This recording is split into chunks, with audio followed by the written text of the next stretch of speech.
everyone, welcome to Unacademy UGC Net. A very good evening to all of you.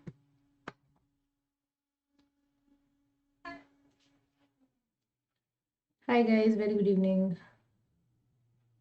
Voice clear आ रही है सभी को?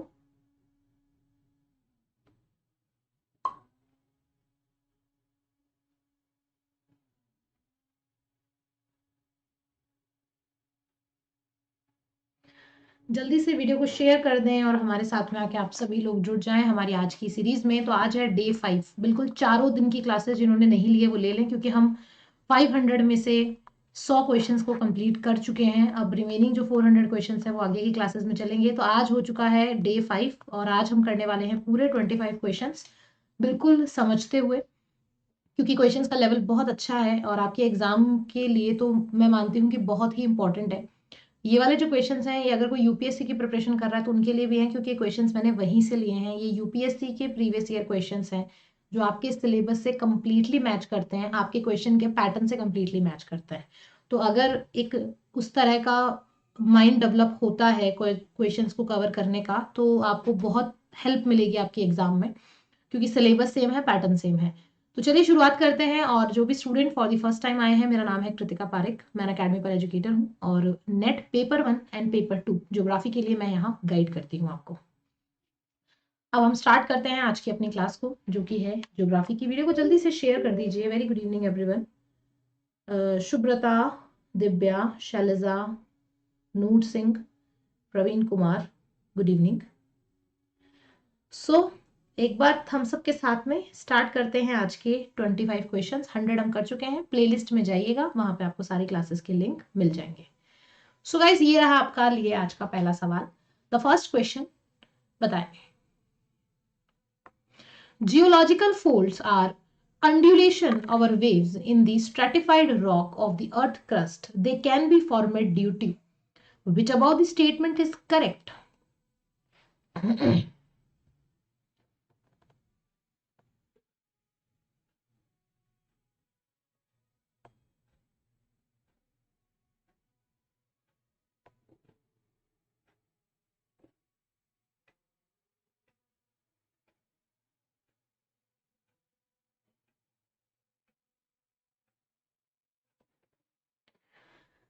सो correct answer है यहाँ पे option number C, that both. दोनों ही यहाँ सही है, क्योंकि यहाँ पे अर्थ की क्रस्ट में जो चट्टाने बनी हुई हैं वो लहरदार है, उनमें फोल्ड्स बने हुए हैं।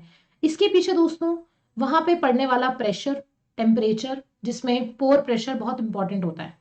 तो हाइड्रोलास्टिक एंड पोर प्रेशर का इंपॉर्टेंट रोल है। दूसरा ही temperature gradient on the surface of the earth, कि इंटरनल पार्ट में जो टेम्परेचर की वजह से प्रेशर जनरेट होता है या टेम्परेचर की वजह से जो चेंजेस आते हैं वो भी इन चट्टानों की लहरदार या तरंगों के कारण बनते हैं। इसी वजह से अर्थ का जो क्रस्ट पार्ट है उसमें जो मिनरल्स का डिस्ट्रीब्यूशन है वो अनइवन है। क्यों?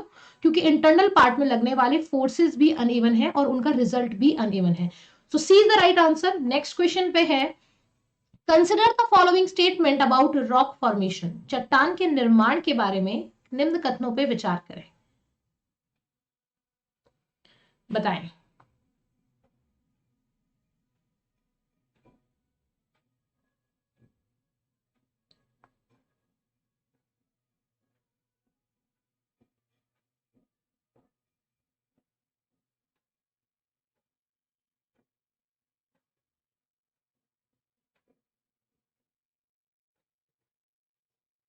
ए, बी, सी या फिर D?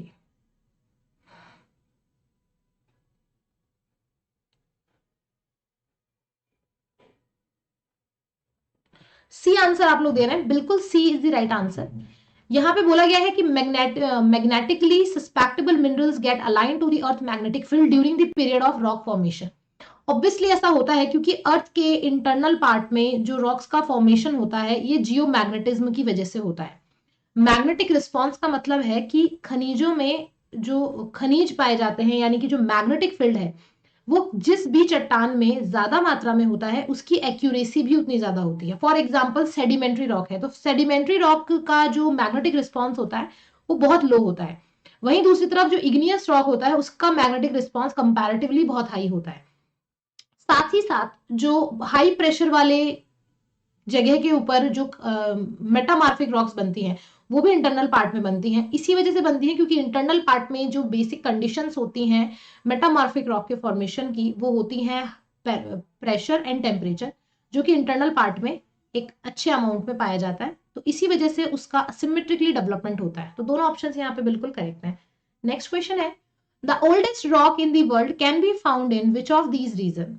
Western Australia, southern Europe, north America and eastern Asia. आप क्वेश्चन को देख रहे हैं, यहाँ पे चारों डायरेक्शन की बात करी गई है, east, west, north and south. Continents चारों अलग अलग हैं, तो बहुत ज्यादा क्वेश्चन को ध्यान से करने की जरूरत है।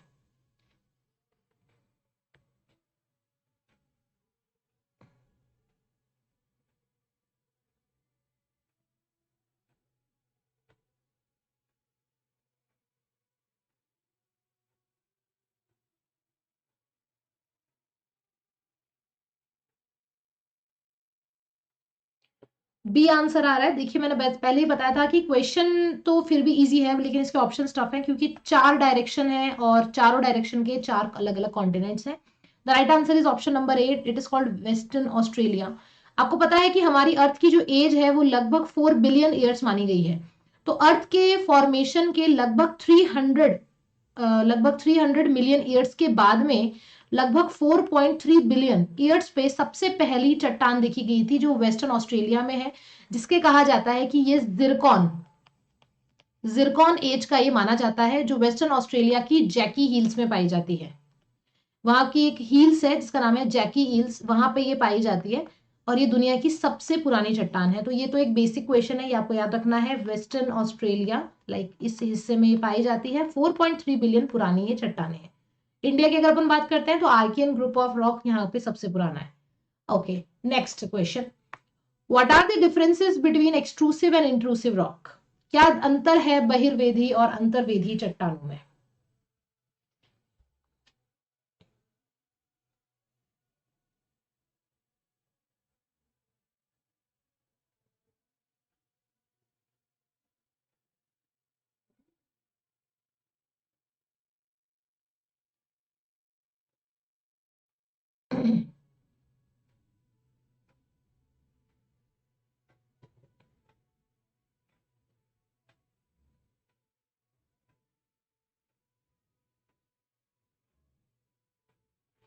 क्या होगा करेक्ट आंसर, ए, बी, सी या फिर डी?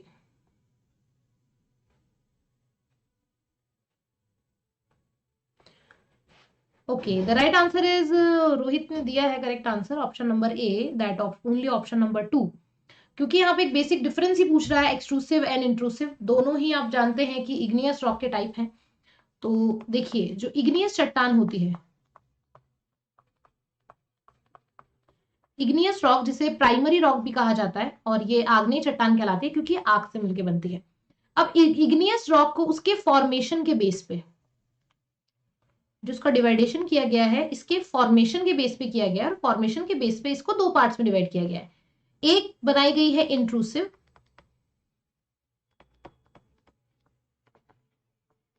और एक बनाई गई है एक्सट्रूसिव। नाम से जैसा कि आप समझ सकते हैं कि इंट्रूसिव जो है वो इंटरनल पार्ट की है और जो एक्सट्रूसिव है वो एक्सटर्नल पार्ट की है। अब दोनों में अंतर क्या है? इंटरनल का मतलब जो अर्थ के अंदर बन रही है, और एक्सटर्नल का मतलब जो अर्थ से बाहर आके बन रही है। तो जब कभी भी अर्थ के इंटरनल पार्ट में अगर कोई मॉल्टन एलिमेंट मौजूद होता है, ठीक है, कोई भी अगर मॉल्टन एलिमेंट है, तो वही मॉल्टन एलिमेंट अगर इंटरनल पार्ट पे है तो उसे हम मैग्मा कहते हैं, ठीक है। और अगर कोई एक्सटर्नल पार्ट पे है तो उसे हम लावा कहते हैं, ठीक है। मॉल्टन एलिमेंट है, इंटरनल पार्ट में है मैग्मा, एक्सटर्नल पार्ट में है लावा। तो अब जैसा मैंने बताया आपको, इंट्रूसिव रॉक कहां बन रही है? इंटरनल पार्ट में बन रही है। तो इंटरनल पार्ट में जो मैग्मा से रॉक बनेगी उसे हम क्या बोलेंगे? इंट्रूसिव बोलेंगे। और एक्सटर्नल पार्ट में जो बनेगी वो लावा से बनेगी, जिसे हम एक्सट्रूसिव बोलेंगे। तो इस बिहाफ पे जो फर्स्ट स्टेटमेंट था कि जो इंट्रूसिव इग्नियस रॉक है वो लावा से बनती है और एक्सट्रूसिव मैग्मा से बनती है, वो गलत हो जाता है। दूसरा स्टेटमेंट सही था। सही वो इसलिए था क्योंकि इंटरनल पार्ट में क्या होता है? मैग्मा मौजूद होता है, और ऑब्वियसली कंपैरेटिवली टेम्परेचर बाहर से मतलब क्रस्ट के आउटसाइड से क्रस्ट का इंटरनल पार्ट का टेम्परेचर ज्यादा होता है, तो ऑब्वियसली लावा को यानी कि इंटरनल पार्ट में मौजूद जो मैग्मा है उसको ठंडा होने में भी ज्यादा टाइम लगेगा। तो क्योंकि इंटरनल पार्ट में मौजूद धीरे धीरे ठंडा होता है, क्योंकि उसके पास में कोई आउटसोर्स नहीं होता है टेम्परेचर को कम करने का, तो उस वजह से वो धीरे धीरे बनता है, इस वजह से उसमें क्रिस्टल्स बड़े बड़े होते हैं। वहीं दूसरी तरफ एक्सटर्नली जब लावा बाहर जाता है, तो क्योंकि इंटरनल पार्ट में मैग्मा का टेम्परेचर बहुत ज्यादा था, लेकिन जैसे ही वो क्रस्ट को तोड़ के बाहर जाता है, तो बाहर मौजूद एयर प्रेशर एंड टेम्परेचर कम होने की वजह से वो लावा एक साथ जमता है, जिस वजह से उसमें क्रिस्टल्स नहीं रहता है, ऐसे बेसाल्ट रॉक बनती है। तो दूसरा स्टेटमेंट सही था। तीसरे स्टेटमेंट्स को लेके ये कहा गया था कि एक्सट्रूसिव इग्नियस रॉक बनने में कम समय लेती है और इंट्रूसिव इग्नियस रॉक जल्दी बनती है। तो यहाँ पे वही सेम बात है कि अगर हम स्टेटमेंट नंबर दूसरे को सही मान रहे हैं तो तीसरा ऑटोमेटिकली गलत है, क्योंकि एक्सट्रूसिव इग्नियस रॉक जो होती है वो कम समय में बनती है, फॉर एग्जाम्पल बेसाल्ट, और जो इंट्रूसिव इग्नियस रॉक होती है वो ज्यादा समय में बनती है, for example granite. Is it clear? कोई इशू नहीं है। नेक्स्ट क्वेश्चन, दो स्टेटमेंट है आपके सामने, उन्हें कंसिडर करें और बताएं करेक्ट आंसर कौन सा है।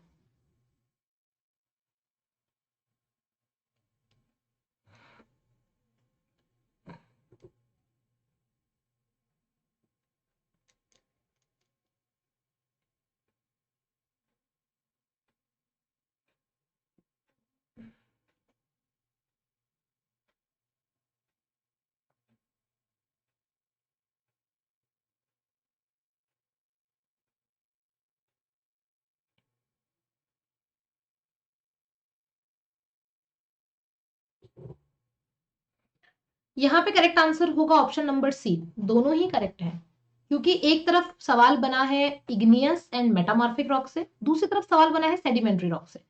अब अगर आपको इन तीनों के कुछ बेसिक कैरेक्टरिस्टिक्स पता है तो आंसर आपके सामने था, क्योंकि पूछा गया है कि generally metallic minerals are found in igneous and metamorphic. Metallic का मतलब क्या होता है? धात्विक। आपके जो मिनरल्स होते हैं गाइस वो दो तरह से वर्क करते हैं, मतलब मिनरल्स की अगर मैं बताऊं डेफिनेशन तो वो दो तरह से काम करती है। मिनरल्स मिनरल्स कितने तरह के होते हैं? दो तरह के, एक आते हैं मेटालिक, एक आते हैं नॉन मेटालिक। राइट? मेटालिक भी दो तरह से होते हैं, एक जिसके अंदर आयरन का कंपोजिशन होता है और एक वो होते हैं जिसके अंदर आयरन नहीं पाया जाता है। फॉर एग्जाम्पल आयरन में जैसे आयरन और हो गया ये सब, नॉन आयरन में गोल्ड हो गया, सिल्वर हो गया, और नॉन मेटालिक वो होता है जिसमें बेसिकली सैंडस्टोन, लाइमस्टोन एंड चूना पत्थर हो। तो अब आपसे एक सवाल यहाँ पूछा गया है कि generally metallic minerals are found in igneous and metamorphic rock formation that from large plateaus. Large plateaus की अगर बात करी जाए तो कनाडा के अंदर, स्वीडन के अंदर बहुत सारे ऐसे आयरन और एंड कॉपर के डिपॉजिट्स देखने को मिलते हैं जो कि इग्नियस एंड मेटामॉर्फिक से आते हैं। तो जैसे मार्बल है, एक मेटामॉर्फिक रॉक है, इग्नियस के अंदर बेसाल्ट है, ग्रेनाइट है, इनके अंदर सब में मेटल्स पाए जाते हैं। वहीं दूसरी तरफ सेडिमेंट्री रॉक, क्योंकि सेडिमेंट्री रॉक का फॉर्मेशन एक तरह से बाहर होता है इग्नियस रॉक में, इग्नियस रॉक का जब इरोजन होता है या मेटामॉर्फिक रॉक का जब वेदरिंग होती है, तो उनके सेडिमेंट जब जमते हैं और उनमें जब फॉसिल्स कंटेन हो जाते हैं तो सेडिमेंट्री रॉक बनती है। तो sedimentary rock completely non metallic होती है, जिसके अंदर लाइमस्टोन, सैंडस्टोन, स्लेट, चूना पत्थर, इसे शामिल किया जाता है। तो हमसे पूछा गया था कौन सा सवाल सही है, कौन सा ऑप्शन सही है, तो सही यहाँ पे दोनों है, सी करेक्ट आंसर हो जाएगा।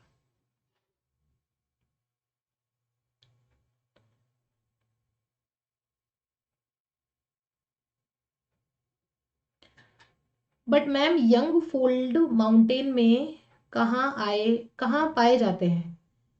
Sedimentary rock formation of plains and young fold mountain contain non metallic minerals. देखिए जहां कहीं भी अगर सेडिमेंट्री रॉक होगी तो नॉन मेटेलिक मिनरल्स ही पाए जाएंगे, ये आप कहीं भी देख सकते हैं। फॉर एग्जाम्पल हिमालय है, हिमालय के ऊपर जो मिनरल्स मिलते हैं सेडिमेंट्री मिनरल्स मिलते हैं, नॉन मेटेलिक होते हैं। विंध्याचल में जो मिनरल्स मिलते हैं नॉन मेटेलिक होते हैं, आपको अरावली में जो मिनरल्स मिलते हैं नॉन मेटेलिक होते हैं। रीजन क्या है इसके पीछे का? रीजन यही है कि क्योंकि यहाँ पे सेडिमेंट्री रॉक्स पाई जाती है। समझ रहे हैं? जैसे लाइमस्टोन का डिपॉजिट है जो आपको काकेशियस रीजन ऑफ फ्रांस में देखने को मिलता है, तो कंप्लीटली वहां पे लाइमस्टोन पाए जाते हैं। ठीक है, जॉर्जिया के अंदर मैग्नीज डिपॉजिट्स देखने को मिलते हैं। ठीक है, तो वो क्या है, यूक्रेन के अंदर पाए जाते हैं। मोस्टली जो यूरोप का एरिया है वो इस तरह के माउंटेन को कवर करता है, कोल है, पेट्रोलियम है, वो सब इसी तरह से नॉन मेटेलिक मिनरल्स का एग्जाम्पल्स है। सो इस वजह से ऑप्शन नंबर बी भी सही माना जाएगा। अच्छा अगला बताएं, consider the following statement about rock, which of the statement is correct?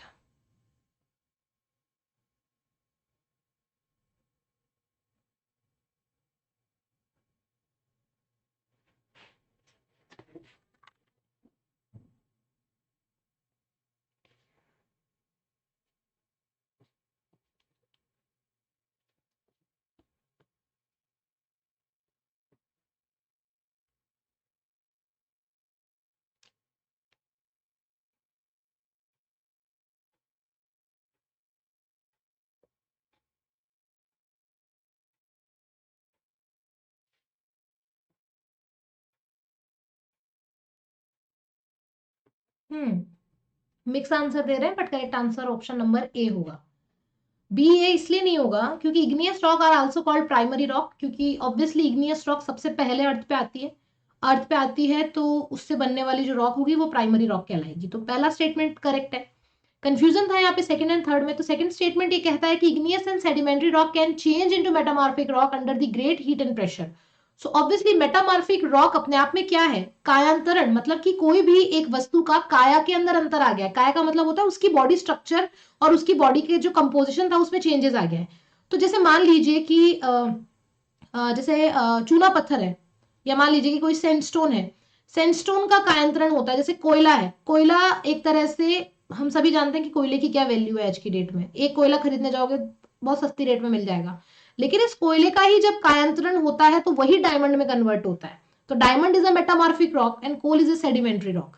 ठीक है, वही उसी तरह से जो इग्नियस रॉक होती है, इग्नियस रॉक में भी बहुत ज्यादा एक्सेस अमाउंट में हीट एंड प्रेशर जब लगता है तो उसका मेटामॉर्फिज्म हो जाता है, जिसकी वजह से वो कन्वर्ट हो जाता है। तो दूसरा भी सही था। तीसरा, sandstone is a metamorphic rock. No, sandstone is a sedimentary rock, जो किससे बनता है? सेंट से बनता है। मतलब जब सेडिमेंटेशन होता है सेंट्स का, उस वजह से सैंडस्टोन बनता है। तो sandstone is a sedimentary rock. Sedimentary rock can convert in metamorphic rock, but particular sandstone is a metamorphic. जैसे अभी मैंने कोयले का एग्जांपल दिया कि कोयला अपने आप में एक सेडिमेंट्री रॉक है, लेकिन कोयले का जब मेटामॉर्फिज्म होगा तब वो डायमंड बनेगा। तो आप ये नहीं कह सकते हो कि coal is a metamorphic rock. No, coal is a sedimentary rock. Similarly, sandstone is a sedimentary rock, not a metamorphic. चलिए जी, नेक्स्ट क्वेश्चन पे चलते हैं। Consider the following statement about types of rock and their nature. चट्टानों के प्रकार और उनकी प्रकृति के बारे में निम्नलिखित कथनों पर विचार करें।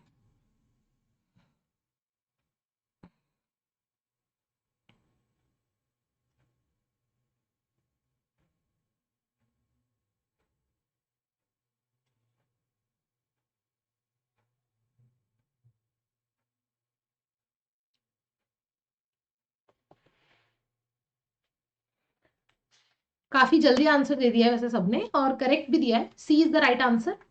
पहले की अगर बात करते हैं, molten material is cooled slowly at great depth, minerals grain may very large. Obviously वो जो मोल्टन मटेरियल है उसे हम कहते हैं मैग्मा।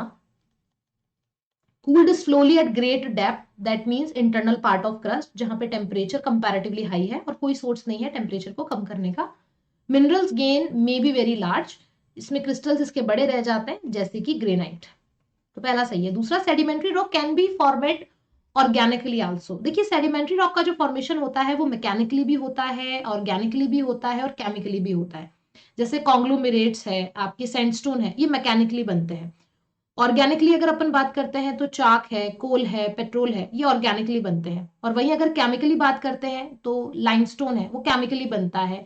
पोटैश है, केमिकली बनता है। तो ये सब तीन तरह से सेडिमेंट्री रॉक का फॉर्मेशन हो सकता है। मैकेनिकली भी होता है, केमिकली भी होता है और ऑर्गेनिकली भी होता है। कोयला और पेट्रोलियम ऑर्गेनिकली ग्रुप से ही आते हैं। सी आंसर बिल्कुल करेक्ट है। नेक्स्ट क्वेश्चन पे चलिए। Which of these rock make up for large portion of the crust of earth? Granite, basalt, pumic and obsidian.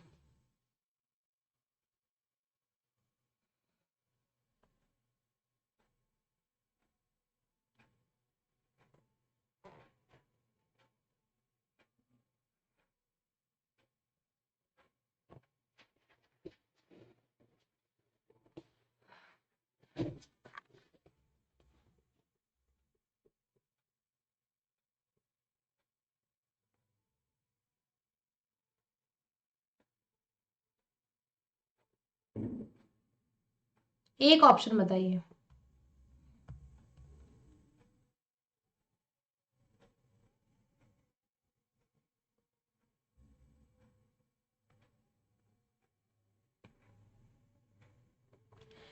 Correct answer only option number A and B, D नहीं होगा, क्योंकि pumice यहाँ पे जो बात पूछी गई थी, large proportion of crust of the अर्थ, ठीक है। तो क्रस्ट की अगर हम बात करते हैं तो क्रस्ट दो तरह से होती है, एक कहलाती है सीमा, एक को हम कहते हैं सियाल, राइट।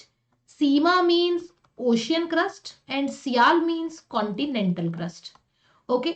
तो इसका मतलब ये है कि जो लार्ज प्रोपोर्शन लाइक 99% से भी ज्यादा प्रोपोर्शन जो क्रस्ट का कवर किया जा रहा है वो सियाल और सीमा कर रही है। सियाल और सीमा के अंदर जो एक मेजर कंटेंट होता है सिलिका का, वो बहुत ही मेजर मेन होता है। उसमें अगर अपन बात करते हैं ग्रेनाइटिक रॉक की और बेसाल्टिक रॉक की, मतलब कि एक्सट्रूसिव एंड इग्नियस दोनों ही तरह की रॉक टाइप इसमें आ जाती है, तो correct answer only option number B होगा। समझ में आ गया आपको? देखिए प्यूमिक और ऑब्सीडियन रॉक्स जो होती हैं ये भी एक तरह से इग्नियस रॉक ही होती हैं जो वॉल्केनिक इरप्शन के वक्त बनती है, और इनका रेशियो कंपैरेटिवली बहुत कम है। जैसे ग्रेनाइट और बेसाल्ट है इग्नियस रॉक है, वैसे प्यूमिक एंड ऑब्सीडियन भी इग्नियस रॉक होती है, लेकिन ये पर्टिकुलर वॉल्केनिक इरप्शन के वक्त बनती है, और उस वक्त किस तरह की शेप में बन रही है उससे डिसाइड होता है कि प्यूमिक है या ऑब्सीडियन है। डेप्थ का मतलब कितना? प्रवीण आप बोल रहे हैं कि ये डेप्थ में मिलती है, लेकिन मैं आपको बता दूं यहाँ पे हमसे पूछा गया कंप्लीट क्रस्ट का फॉर्मेशन। अब क्रस्ट की अगर मैं डेप्थ की बात करती हूँ तो क्रस्ट की डेप्थ मानी जाती है 0 to 50 किलोमीटर, गहराई इसकी मानी जाती है 0 to 50 किलोमीटर। अब अगर मैं बात करती हूँ ग्रेनाइट की, तो जो हमारी इग्नियस रॉक है, इग्नियस रॉक में intrusive igneous rock, intrusive igneous rock basically दो तरह की होती है। एक होती है आपकी जो अपर पार्ट ऑफ लेयर में पाई जाती है, मतलब क्रस्ट के भी दो तरह से पाई जाती है, एक वो जो 0 से 2 किलोमीटर में पाई जाती है, और एक कहलाती है प्लूटोनिक, मतलब कि पातालीय, जो 0 से 7 किलोमीटर के बीच में पाई जाती है। तो अगर कोई चट्टान 0 से 2 किलोमीटर या 0 से 7 किलोमीटर में पाई जा रही है तो वो क्रस्ट का सिर्फ और सिर्फ 10% हिस्सा कवर कर रही है गहराई में, ठीक है। तो इसका मतलब ये कतई नहीं है कि वो क्रस्ट को नहीं नाप सकते, क्योंकि क्रस्ट की गहराई बहुत ज्यादा है। 7% का मतलब ये हो गया कि ये सिर्फ 12% ही गहराई को नाप पाई है क्रस्ट की, तो हम इसको 100% शामिल कर सकते हैं उसकी गहराई में। चलिए next, consider the following statement about igneous rock. आज की क्लास के जो क्वेश्चन है वो आपके रॉक से रिलेटेड है, क्योंकि हम सिलेबस को कवर करते चल रहे हैं। Continental drift, plate tectonics and जो माउंटेन बिल्डिंग का प्रोसेस था उसके क्वेश्चन हम कल तक कर चुके हैं। आज से हम रॉक साइकिल पे चलेंगे, रॉक्स के बारे में बात करेंगे, और कल की क्लास में उससे आगे के चैप्टर पे मूव करेंगे। तो जिन्होंने पुरानी क्लासेस नहीं देखी है वो पहले जाके, मतलब इस क्लास के बाद में 4 क्लासेस पुरानी देख लें।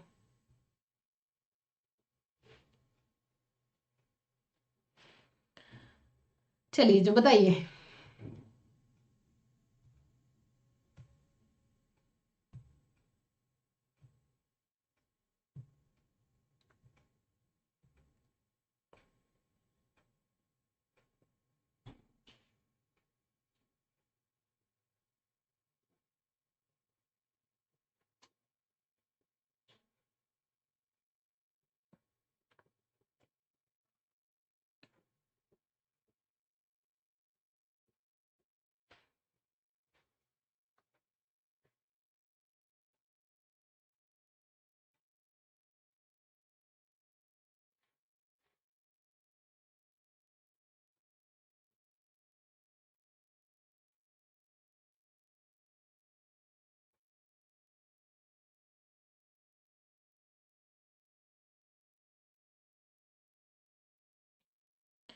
यहां देखिए करेक्ट आंसर होगा ऑप्शन नंबर ए, 1 ओनली। यस, एक जो कोर पॉइंट आपने समझा यहाँ पे एक वर्ड आया है दैट ऑलवेज, ऑलवेज मीन्स ये एक एक्सट्रीम वर्ड की तरफ जा रहा है कि आग्नेय चट्टानें हमेशा अम्लीय प्रकृति की ही होती है। तो हमेशा का मतलब ये हो गया कि यहाँ पे और किसी भी चीज का स्कोप खत्म कर दिया गया है, तो ये कहलाते हैं एक्सट्रीम स्टेटमेंट, इनसे बचना चाहिए हमेशा। तो जहां पर आपको लगे ना ओनली, ऑलवेज, उस क्वेश्चन को थोड़ा सा डाउट में रखिएगा। तो तीसरा ऑप्शन को आपको छोड़ना है एक सेकंड के लिए। तो अगर आपको लग रहा है कि तीसरा ऑप्शन सही नहीं है तो आप देखेंगे कि आपके लिए बी, सी और डी तीनों ही अपने आप गलत हो गए, और आपके लिए ओनली ऑप्शन नंबर ए के स्कोप में बचता है। पर फिर भी हम एक बार टेस्टिंग के लिए पहला ऑप्शन पढ़ लेते हैं। पहले बोला जा रहा है they are generally crystalline in nature. तो देखिए यहाँ पे एक वर्ड आया है जनरली, जनरली का मतलब ये है कि सामान्य रूप में ये अपने नेचर में क्रिस्टल होते हैं। यहाँ ये नहीं कहा गया कि they are only crystalline in nature, तो ये भी गलत हो जाता। तो जैसे हमने पढ़ा कि जो इंट्रूसिव रॉक्स होती है वो अपने नेचर में क्रिस्टलाइन होती है, और जो एक्सट्रूसिव होती है वो अपने नेचर में नॉन क्रिस्टलाइन होती है। तो इस वजह से जनरली लिखा है, इसका मतलब अगर लॉजिकल रीजनिंग की बात करती हूँ तो ये आई टाइप ऑफ प्रपोजिशन में सम मतलब सच हो सकता है, पहला सही है। दूसरा, they occur in layers and often contain fossils, बिल्कुल नहीं, जो मैग्मा से बन रही है वो फॉसिल्स कैसे कंटेन कर सकती है? फॉसिल को कंटेन तो सेडिमेंट्री रॉक करती है, तो इस वजह से दूसरा गलत। तीसरा देखिएगा, igneous rock are always acidic in nature, मैं ये नहीं कह रही हूं कि इनमें नेचर में एसिडिक नहीं होती है, इग्नियस रॉक भी दो तरह से वर्क करती है। देखिए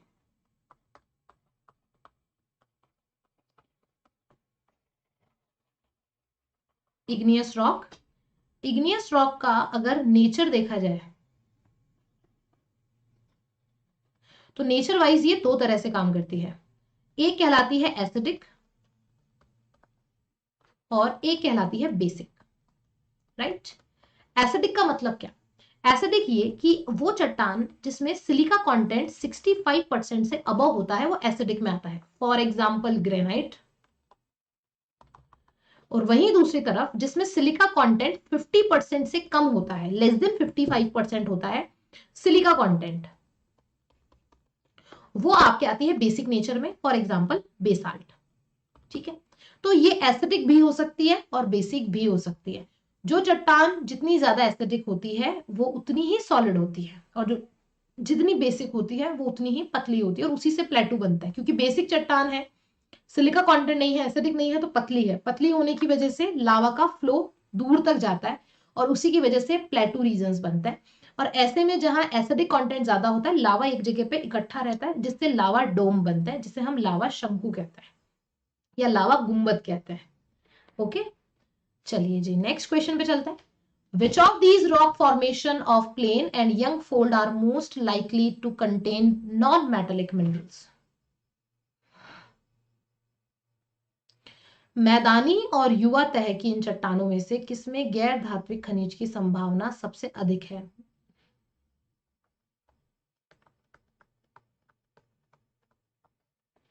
आग्नेय, igneous, metamorphic and sedimentary, and any of the above depending on the rainfall in the region.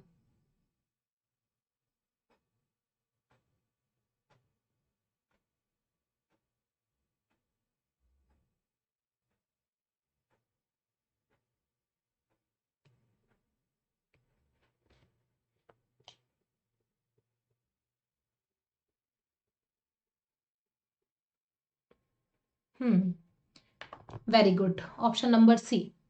मैदानी और युवा तह के चट्टानों में किसमें गैर धात्विक खनिज, गैर धात्विक मींस नॉन मेटेलिक, तो आपको पता है इग्नियस एंड मेटामॉर्फिक तो मेटेलिक को रिप्रेजेंट करती है, सेडिमेंट्री यहाँ पे करेक्ट हो जाएगा। लेकिन आप यहाँ एक चीज देख पाएंगे कि ऑप्शन नंबर डी कंफ्यूज कर रहा है, any of the above depending on the rainfall in this region. मैं आपको बताऊं, रेनफॉल का संबंध चट्टान के चेंजेस आने में हो सकता है, लेकिन इतना नहीं हो सकता कि उसमें मेटामॉर्फिज्म, क्योंकि टाइम लेता है। मेटामॉर्फिज्म के पीछे मेन रीजन होता है टेम्परेचर एंड प्रेशर। सो जो रेनफॉल का रेशियो है वो बहुत पॉइंट्स में है, तो ऐसा स्टेटमेंट से भी बचना चाहिए, क्योंकि ये कंफ्यूजिंग स्टेटमेंट होते हैं, क्योंकि इसमें आपको लग रहा है ना कि इसमें कोई भी 100% श्योरिटी नहीं दी जा रही है, तो कई बार ऐसा लगता है कि ये आंसर भी हो सकता है। तो ऐसे सवालों से भी एग्जाम में थोड़ा सा केयरफुली रहे।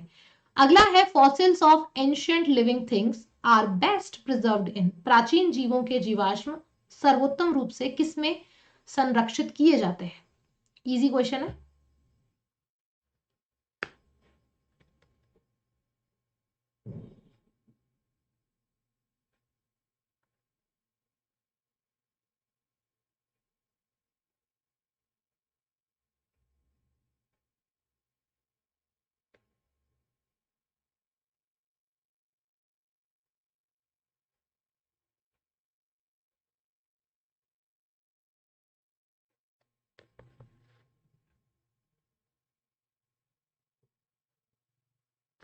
सही जवाब है ऑप्शन नंबर बी, इसको हम बोलेंगे कि सेडिमेंट्री रॉक। जीवाश्म सर्वोत्तम रूप से संरक्षित रहते हैं, जैसे कि हमने देखा पेट्रोल है ऑर्गेनिकली फॉर्मेट होता है, कोल ऑर्गेनिकली फॉर्मेट होता है, चाक ऑर्गेनिकली फॉर्मेट होता है, ये इसमें पाया जाता है। और इसी के साथ में जो मेटामॉर्फिज्म होता है, काफी लोगों को लगता है क्योंकि ये ऑब्वियसली सेडिमेंट्री से मिलके बनता है, तो कई बार ऐसा होता है कि बहुत सारी मेटामॉर्फिक रॉक में भी फॉसिल्स का कंटेंट आ जाता है, लेकिन बाय द टाइम धीरे धीरे उनकी शेप में चेंज आने की वजह से वो एक तरह से कंप्लीटली, जिसको अपन कहें कि वो पूरे तरीके से उसमें नष्ट हो जाता है, मतलब उनके कुछ ज्यादा रहता नहीं है, वो स्क्वैश्ड हो जाता है। तो इस वजह से मेटामॉर्फिक रॉक में भी कंटेंट तो होता है, लेकिन बाय द टाइम धीरे धीरे वो खत्म हो जाता है। तो ज्यादातर जो स्टोरेज का जो पॉइंट है बेनिफिशियल, वो आपको अवसादी चट्टान में देखने को मिलेगा। चलिए नेक्स्ट क्वेश्चन है, texturally mature sediment is usually well rounded and well sorted because बनावट की दृष्टि से परिपक्व तलछट आमतौर पर अच्छी तरह गोल और अच्छी तरह से क्रमबद्ध होती है, क्योंकि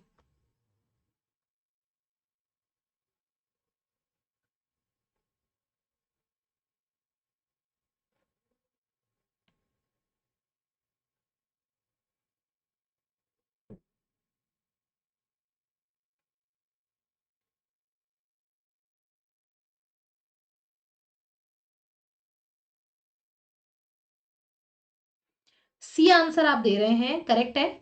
rounding off sediments increase with transport distance and time, obviously, क्योंकि ट्रांसपोर्टेशन किनका हो रहा है, सेडिमेंट्स का ही तो हो रहा है। अब सेडिमेंट्स का ट्रांसपोर्टेशन जितनी दूरी पर होगा चेंजेस आएगा, जितनी पास होगा चेंजेस आएगा, किस जगह पे होगा उससे उनकी शेप में चेंज आएगा। Sorting gets better as larger chunks are left behind, smaller chunks are carried away. बड़े टुकड़े पीछे छूट जाते हैं और छोटे टुकड़े दूर हो जाते हैं। जैसे आप देखेंगे कि जैसे ही रिवर अपने मिडिल कोर्स में पहुंचती है, वो अलुवियल फैन एंड अलुवियल कोन को बनाती है। तो अलुवियल फैन एंड अलुवियल कोन क्या रिप्रेजेंट करते हैं, स्टार्टिंग में मतलब पहाड़ी की जो निचली हिस्सा होता है वहां पे ज्यादा मात्रा में मोटे सेडिमेंट्स होता है, थोड़े आगे जैसे जैसे चलते जाते सेडिमेंट्स बारीक होते जाते हैं। तो ये भी एक तरह से इसका ही पार्ट है। Next is geologist study sedimentary rocks because, क्यों जियोलॉजिस्ट स्टडी करते हैं सेडिमेंट्री रॉक का। शिवांगी, 3 बजे वाला सेशन ही हम अभी ले रहे हैं, ये 3 बजे वाला ही सेशन था जिसे हम अभी ले रहे हैं।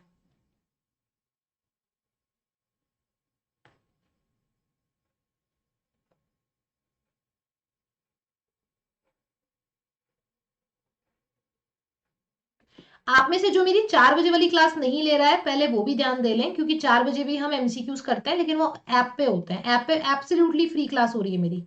तो वीडियो के डिस्क्रिप्शन में मेरी स्पेशल क्लासेस का भी लिंक है और मेरी प्रोफाइल का भी लिंक है। फॉलो कर लेंगे तो आप तक नोटिफिकेशन आ जाएगा और एब्सोल्युटली फ्री में आप वो क्लासेस ले सकते हैं। और वहां पे फायदा ये होगा कि आप उसे डाउनलोड भी कर सकते हो पीडीएफ को। तो यहाँ तो क्या होता है, चला जाता है, आपको मिल नहीं पाता है, वहां पर आप डाउनलोड करके भी ले सकते हैं।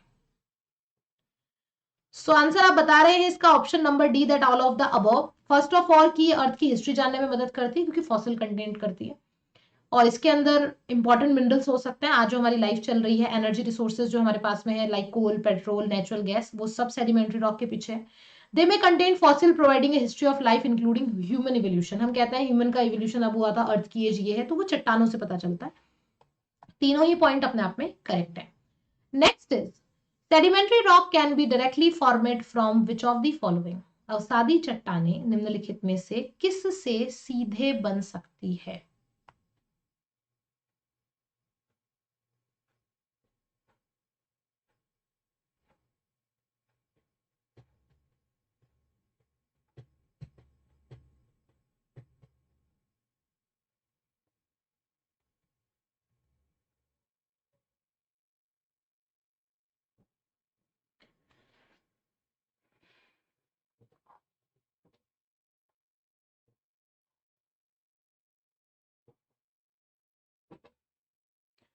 गाइस यहाँ पे correct answer option number B होगा, क्योंकि डी क्यों कर रहे हैं आप, ओनली इग्नियस रॉक जी नहीं। देखिए मैग्मा से तो मतलब ये हो गया कि मैग्मा तो एक बहुत ज्यादा लिक्विड फॉर्मेट है, जिससे डायरेक्टली इग्नियस रॉक ही बनेगी। तो इससे तो ना मेटामॉर्फिक बन सकती है ना कुछ, इससे सिर्फ और सिर्फ इग्नियस रॉक बनेगी, ओनली लगाएंगे यहाँ पे। बात अगर अपन करते हैं इग्नियस रॉक की, तो इग्नियस रॉक की मान लीजिए कि कहीं पे वेदरिंग हुई, इसी को हम रॉक साइकिल कहते हैं, जिसको आपको समझना जरूरी है। कितनी तरह की रॉक है, एक है इग्नियस, ठीक है, मान लीजिए कि यहाँ पे है मेटामॉर्फिक,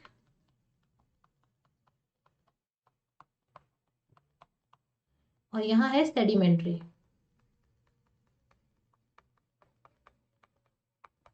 राइट। अब देखिए, जो रॉक साइकिल होता है वो यही कहता है कि कोई भी चट्टान कैसे भी बन सकती है। अब इसे बहुत अच्छे तरीके से हम समझेंगे। फॉर एग्जाम्पल मान लीजिए कि इग्नियस रॉक है, ठीक है। इग्नियस रॉक की हो जाती है वेदरिंग, वेदरिंग होगी, वेदरिंग के बाद में उसका इरोजन हो गया, और इरोजन के बाद में उसका डिपोजिशन हो गया ट्रांसपोर्टेशन के थ्रू, ठीक है। तो ये किस में कन्वर्ट हो जाएगी, सेडिमेंट्री में कन्वर्ट हो जाएगी। अब सेडिमेंट्री रॉक थी, सेडिमेंट्री रॉक के ऊपर एक्सेस हीट लगी प्लस एक्सेस प्रेशर डला, तो वो किस में कन्वर्ट हो जाएगी, मेटामॉर्फिक में कन्वर्ट हो जाएगी। अब मेटामॉर्फिक रॉक में क्या हो गया, मेटामॉर्फिक रॉक में मौजूद जो क्रस्ट थी वो क्या चली गई है, उस क्रस्ट का क्या हो गया, सबडक्शन हो गया। सबडक्शन का मतलब ये है कि उसका हिस्सा नीचे चला गया। सबडक्शन होने से वो किस में कन्वर्ट हो जाएगी, मैग्मा में, और मैग्मा किस में कन्वर्ट होगा, इग्नियस रॉक में। आगे बात समझ में। सेम प्रोसेस अब आप मेटामॉर्फिक के साथ में भी दोहरा के देखिए कि अगर मेटामॉर्फिक चट्टान की वेदरिंग होती है, मेटामॉर्फिक चट्टान का इरोजन होता है, और अगर मेटामॉर्फिक चट्टान का डिपोजिशन होता है, तब वो किस में कन्वर्ट होगी, सेडिमेंट्री में, ठीक है। और अगर सेडिमेंट्री रॉक है, सेडिमेंट्री रॉक का डायरेक्टली सबडक्शन होता है, ठीक है, और उसका मैग्मा बनता है, तो वो किस में कन्वर्ट हो जाएगी, इग्नियस में। इसी प्रोसेस को हम रॉक साइकिल कहते हैं, चट्टान चक्र कहते हैं। तो मेटामॉर्फिक से भी सेडिमेंट्री बन सकती है, इग्नियस से भी सेडिमेंट्री बन सकती है, कोई भी चट्टान किसी भी प्रोसेस से बन सकती है।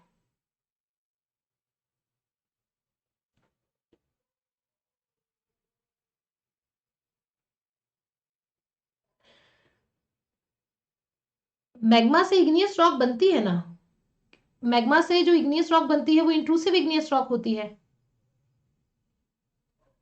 ठीक है।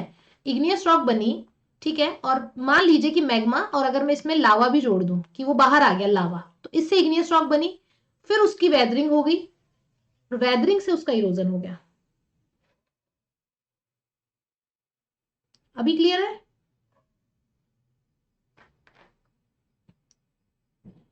चले तो सी भी यहां पे सही है। अगला है, विचार करें, metamorphism, conversion plate boundaries, volcanic activity.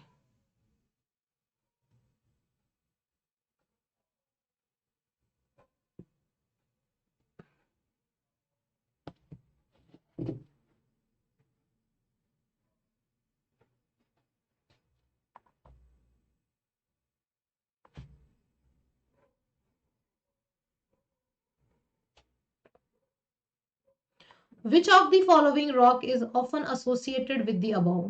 Gneiss, limestone, rock, and bituminous coal.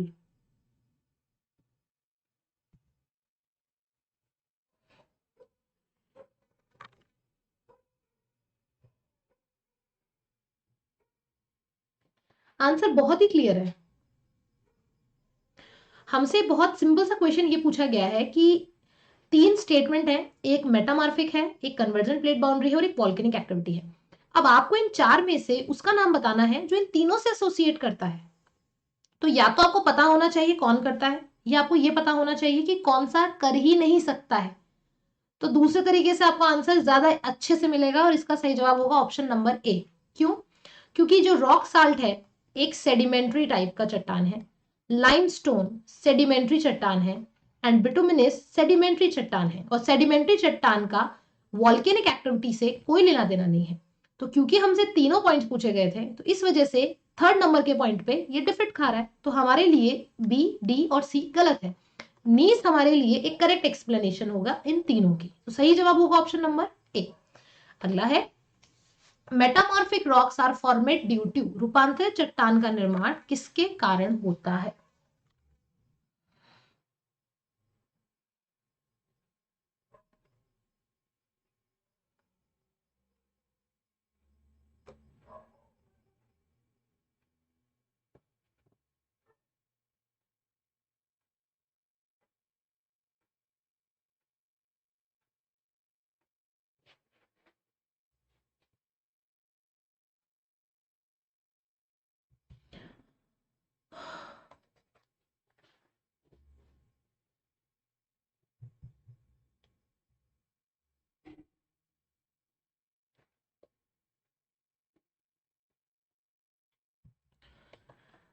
Correct answer होगा ओनली 2। जैसे cementation of sedimentary rock, cementation का मतलब होता है जमाव करना। तो अगर मान लीजिए कि सेडिमेंट्री रॉक्स का अगर अपन जमाव करेंगे तो इससे अवसादी चट्टाने बनेगी, ना कि रूपांतरित, तो पहला नहीं होगा। Close proximity of sedimentary rock with मॉल्टन magma, पिघले हुए मैग्मा के साथ तलछटी चट्टानों की निकटता। तो मान लीजिए कि यहाँ पे मैग्मा है प्लस यहीं पे सेडिमेंट्री रॉक्स है, तो सेडिमेंट्री रॉक्स पिघल नहीं रही है, लेकिन उसकी नजदीकी की वजह से सेडिमेंट्री रॉक्स के पास में एक एक्सेस टेम्परेचर बन जाएगा और एक्सेस हीट की वजह से उसका मेटामॉर्फिज्म हो जाएगा, तो मोल्टन मैग्मा की प्रॉक्सिमिटी होने की वजह से। दूसरा है cooling and solidification of lava, ये बनता है इग्नियस रॉक में। तो मेटामॉर्फिक रॉक का जो एक कैरेक्टरिस्टिक था वो ऑप्शन नंबर बी था, क्योंकि फर्स्ट कैरेक्टरिस्टिक एसोसिएट करता है सेडिमेंट्री रॉक के लिए, थर्ड कैरेक्टरिस्टिक एसोसिएट करता है इग्नियस रॉक के लिए। सिर्फ ऑप्शन नंबर बी ही यहाँ पे करेक्ट है। Next, which of the following are not sedimentary rock, कौन सी अवसादी चट्टाने नहीं है?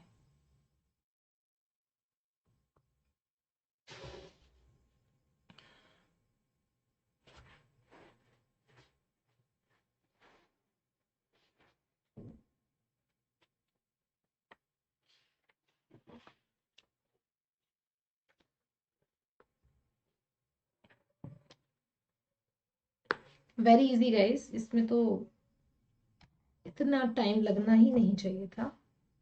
ऑब्वियसली ऑप्शन नंबर बी, क्योंकि मार्बल हम जानते हैं एक मेटामॉर्फिक रॉक है एंड स्लेट भी एक मेटामॉर्फिक रॉक है, तो सैंडस्टोन एंड लाइमस्टोन एक सेडिमेंट्री रॉक है। नेक्स्ट, चलिए बताइए।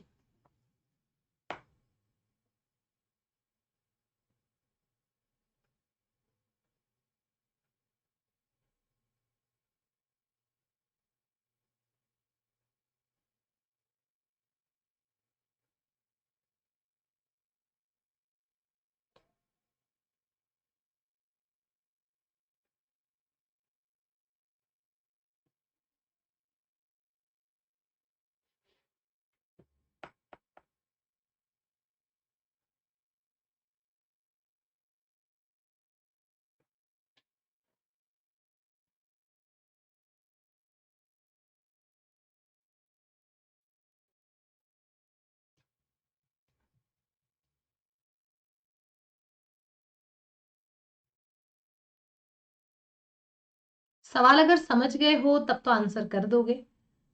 सवाल का पैटर्न थोड़ा सा अलग है, वैसे इसका करेक्ट आंसर होगा option number D, all of the above. वो इसलिए है क्योंकि यहाँ पे कहा गया है कि जितनी भी रॉक्स हैं, चाहे वो सेडिमेंट्री हो या इग्नियस हो, उनका जो मेटामॉर्फिक रॉक के अंदर उनका जो निर्माण है वो ग्रेट प्रेशर एंड टेम्परेचर की वजह से होता है।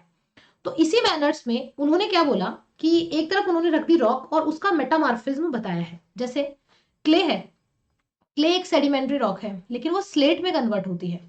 ओल एक सेडिमेंट्री रॉक है, ग्रेफाइट में कन्वर्ट होता है। सैंडस्टोन एंड शेल भी सेडिमेंट्री रॉक है जिनका मेटामॉर्फिज्म के बाद में वो रिस्पेक्टिवली क्वार्टराइट एंड सिस्ट में कन्वर्ट होते हैं। तो all of the above statements are correct, option number D is correct. सबका एक तरफ है सेडिमेंट्री, एक तरफ है मेटामॉर्फिज्म, तो इनका प्रोसेस बिल्कुल करेक्ट है। चलिए नेक्स्ट है, marble is related to limestone in the same way that.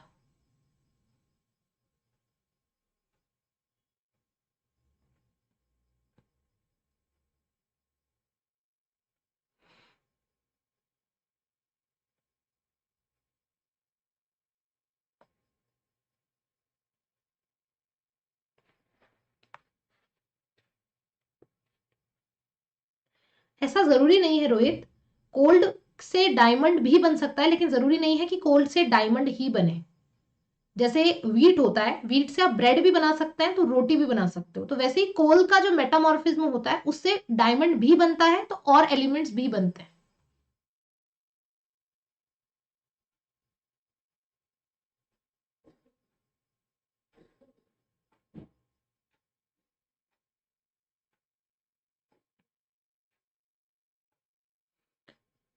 Correct answer is option number B, क्योंकि यहाँ पे बोला गया है marble is related to limestone. तो मानिए कि जो मार्बल है, मार्बल कौन सी रॉक का है?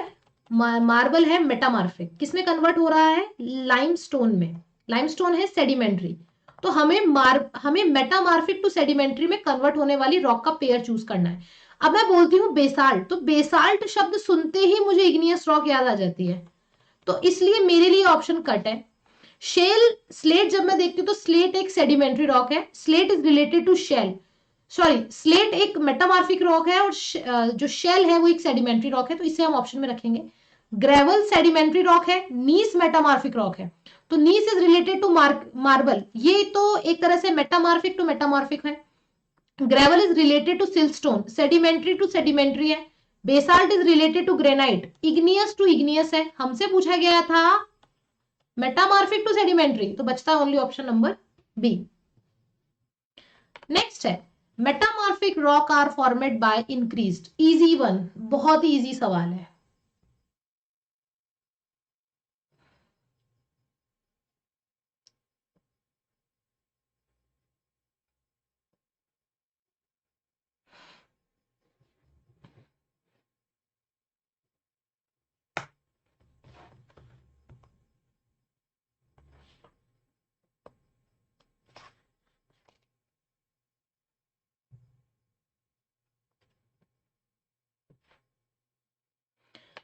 Obviously pressure and heat. Next, the basic source of all mineral on earth is,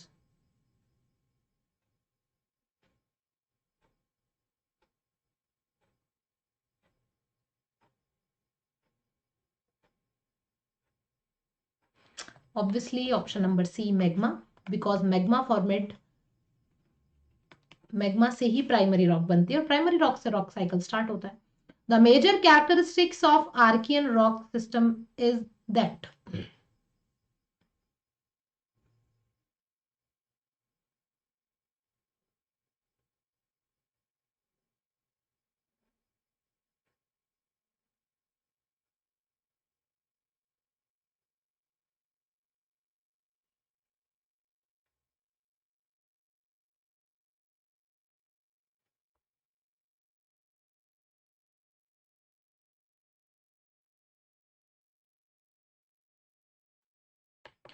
no, the right answer is option number A. It was formed before the appearances of life in geological sequence. देखिए, जब भी कभी बात की जाती है Archaean की, तो आर्कियन रॉक का जो फॉर्मेशन हुआ था उसके लिए अजोइक एज यूज करा जाता है, जो कि रॉक फॉर्मेशन जो कि इंसान के पहले हुआ था, मतलब चाहे वो आर्कियन ग्रुप ले लीजिए या कोई और ग्रुप ले लीजिए, इंसान की जब से लाइफ ऑन अर्थ स्टार्ट हुआ उसके पहले जो चट्टाने बन गई थी उनको डिस्क्राइब करने के लिए अजोइक एज बनाया जाता है। तो एक आप साइड में लिख भी सकते हैं कि अजोइक एज क्या है, ये वो एज ऑफ ग्रुप को, वो एज बताता है जिसमें इंसान का अपीयरेंसेस नहीं हुआ था, लाइफ का अपीयरेंसेस अर्थ पे नहीं हुआ था। ठीक है, इसी के अंदर हम प्री कैम्ब्रियन रॉक को भी शामिल करते हैं, जिसमें majorly Dharwad system of rock and Archean system of rock आते हैं। समझ रहे हैं आप लोग? तो इस वजह से यहाँ पे करेक्ट आंसर होगा ऑप्शन नंबर ए, क्योंकि आर्कियन सिस्टम ऑफ रॉक जो है वो लगभग 80% ऑफ जो टोटल हिस्ट्री है जियोलॉजिकल टाइम ऑफ अर्थ की, उसको बहुत ही सिग्निफिकेंटली रिप्रेजेंट करता है। और इनके अंदर जो बेसिकली आपकी चट्टाने पाई जाती हैं वो सेडिमेंट्री टाइप्स की होती हैं।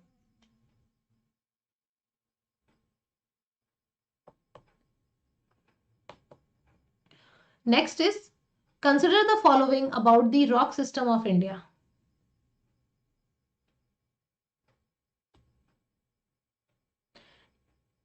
एक्चुअली ये क्वेश्चन हमने कल की क्लास में कर लिए थे, तो हम ये वाला करेंगे। Despite such a large geographical spread, why is the Himalaya region poor in mineral resource. इतने बड़े भौगोलिक विस्तार के बावजूद हिमालयी क्षेत्र खनिज संसाधनों में गरीब क्यों है?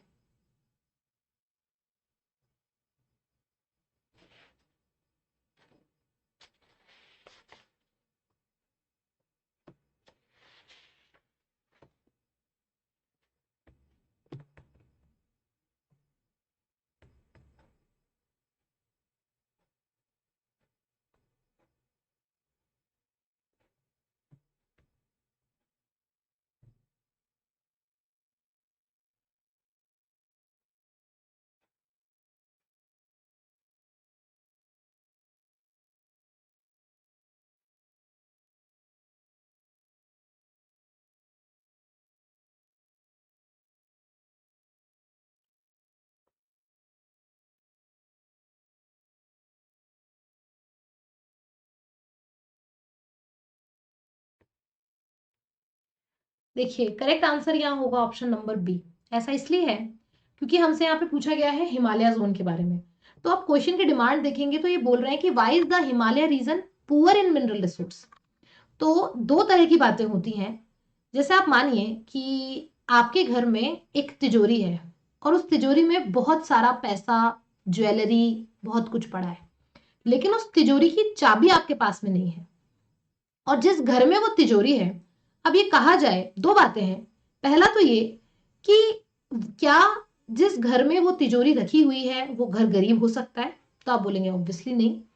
हाँ, आपको अगर उस तिजोरी की चाबी नहीं मिल रही है तो आपके लिए वो तिजोरी किसी काम की नहीं है, लेकिन आप ये नहीं कह सकते हैं कि वो चीज गरीब है। ठीक है।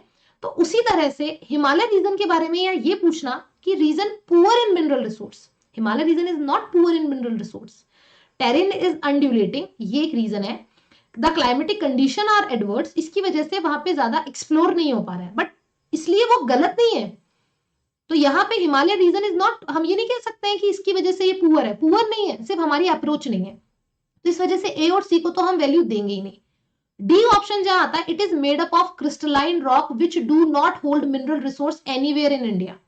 गाइस आपको पता होगा कि हमारे इंडिया का जो पेनिनसुलर पार्ट है वो सबसे ओल्डेस्ट पार्ट है, और क्योंकि वो बहुत ज्यादा डीप, जिसे अपन कह सकते हैं क्रिस्टलाइन रॉक से मिलकर के बना है, तो डी ऑप्शन तो क्लियरली रॉन्ग हो जाता है, क्योंकि हमारे पास में तो इंडिया में ये चीज मौजूद है। तो सिर्फ और सिर्फ एक जो आंसर यहाँ पे हो सकता है वो ये, the rock structure is complex, क्योंकि हिमालय एक यंग फोल्ड माउंटेन है, हाइट इसकी कंपैरेटिवली बहुत ज्यादा है, तो रॉक स्ट्रक्चर को जानने में समय लग रहा है और ये बहुत ज्यादा कॉम्प्लेक्स है। This is the only region. Clear? Next, the Shivalik series of rock in India, Bharat में शिवालिक चट्टानों की श्रृंखला, contain fine brown clays, belong to the Cenozoic era and thus considered to be bereft of fossil remains.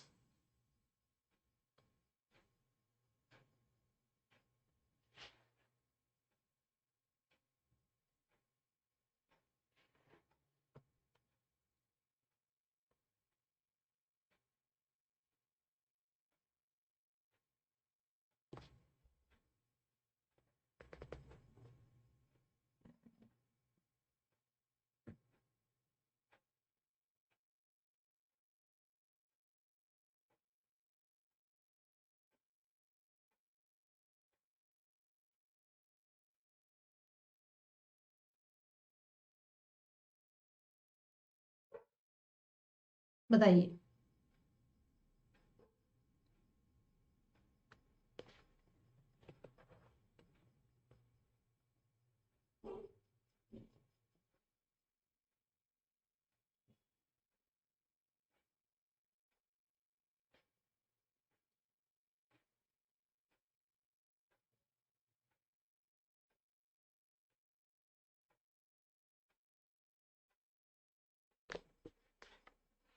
Right answer होगा ए। जो समझदार थे उन्होंने कर दिया, जिन्होंने इजी मान लिया उन्होंने गलत किया। शिवालिक सीरीज ऑफ रॉक्स की बात करी गई है। अब आज अगर मौका मिला ही है तो क्यों ना मैप बना करके ही समझाया जाए।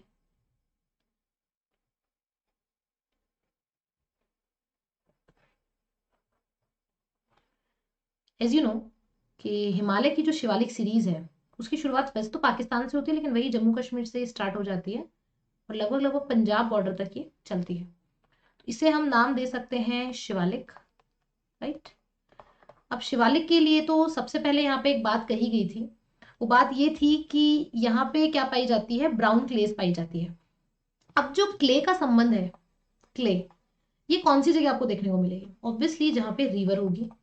और आपको पता है कि शिवालिक का ये वाला जो पार्ट है, यहाँ पे डेफिनेटली अलग अलग रेंज तो पाई ही जाती है, लेकिन इसके साथ में ये रिप्रेजेंट भी करता है अलग अलग रिवर्स के जोन को।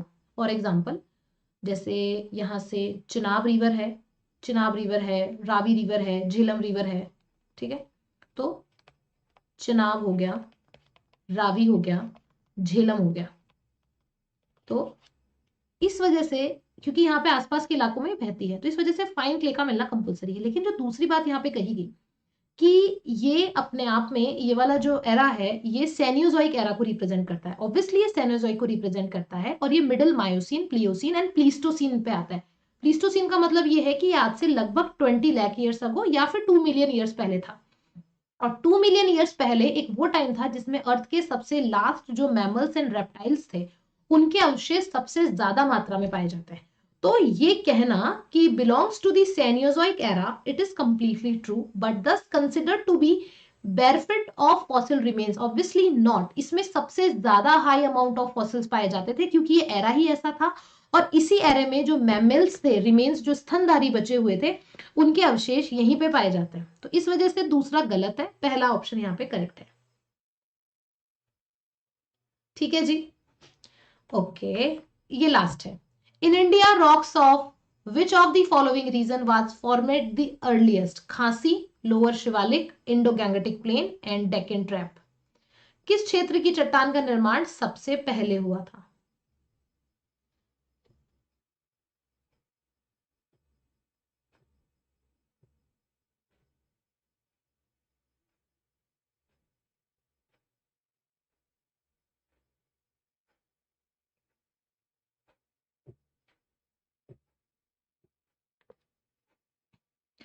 Correct answer is option number D. देखिए, इंडिया में जो पूछा गया है कि सबसे ज्यादा in India which of the rock was formed the earliest, earliest का मीन हो गया कि यहाँ पे ओल्डेस्ट की बात करी जा रही है। तो अगर बात करी जाती है खासी हिल्स की, तो खासी हिल्स टर्शियरी एरा में बनने वाली एक जिसे अपन कह सकते हैं टर्शियरी एरा में बननी थी, जो कि आज की डेट में सबसे ज्यादा यंगेस्ट एरा में आती है क्योंकि खासी हिल्स मेघालय का पार्ट है।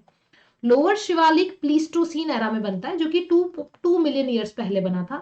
इंडो गैंगेटिक प्लेन आपके क्वार्टरनरी एरा में बनता है जो कि हिमालय से एरड होने वाली रिवर्स के सेडिमेंट से बना है। और फिर आता है डेक्कन ट्रैप जो कि सबसे ओल्डेस्ट है और इसका फॉर्मेशन लावा की वजह से हुआ था। तो D is the very correct answer. चलो गाइस, अब मुझे लगता है 2 क्वेश्चन और है अपने पास में, तो उसको भी कर ही लेते हैं। Consider the following statement. The largest volcano in our solar system is found on Earth. Ice cannot be found anywhere outside of Earth in our solar system. Interesting question है, आपको बताना है कौन सा सही है।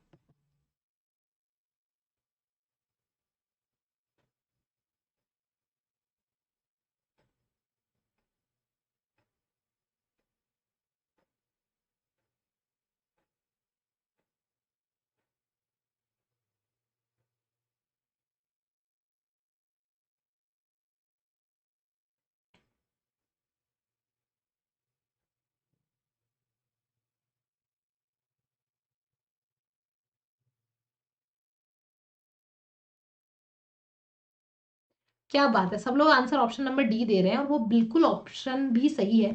The largest volcano in our solar system is found on earth. जैसे earth भी सोलर सिस्टम का एक हिस्सा है, वैसे ही दोस्तों जो मार्स है, मार्स पे अर्थ से 5 टाइम्स बड़ा वॉल्केनिक जिसे हम कहते हैं शिल्ड वॉल्केनो पाया जाता है, जिसे कहा जाता है ओलंपस मार्स,